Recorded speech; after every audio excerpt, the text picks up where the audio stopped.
Live broadcast from the Christian Press Daily News and commentary for July the 20th at 8 a.m. Central. And I'm Larry Joe McDowell. Let's start with the bad news.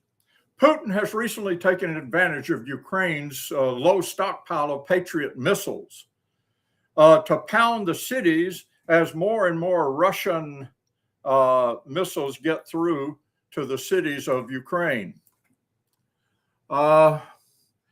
This is due in large part to Trump administration admiration of Putin since he first ran for president in 2016, as well as Putin's interference in the 2016 election, promoting misinformation about Hillary Clinton on American social media using Russian proxies. This is according to recently released intelligence documents.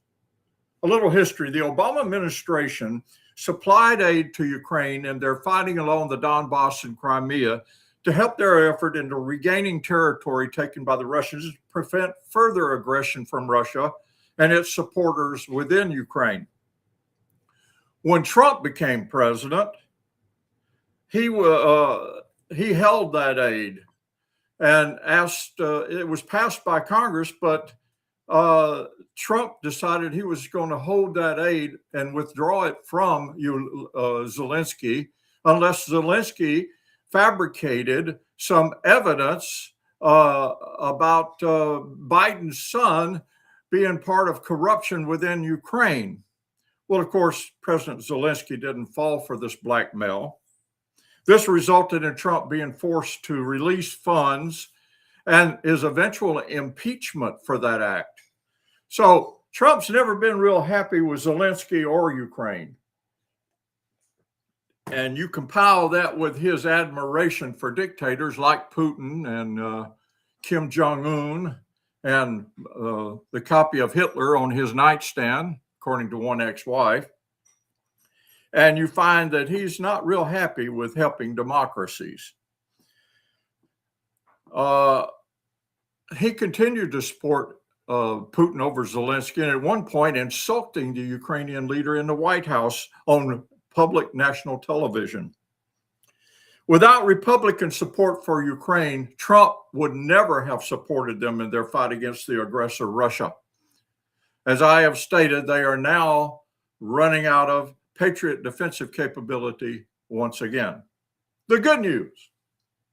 Although Putin is trying to take advantage of this lower defensive posture in Ukraine by slamming their cities with ballistic missiles, it has not lessened the long-range attacks on Russia by Ukrainian drones and other missiles that are hitting strategic targets in Russia hundreds of miles away.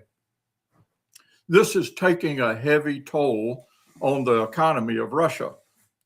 Were the war to end today, the damage Ukraine has wrought would take years, if not decades, to rebuild. If it does not end soon, they simply will not have the money to rebuild any longer. Reports indicate that the political and business elite in Russia are beginning to turn on Putin. Ukraine's ability to strike deep within Russia and its capital, as well as recent gains by Ukraine from their own territory earlier, even within Russia, past, has caused many to believe that victory is now impossible. If there is ever a time to pray for peace, this is the time.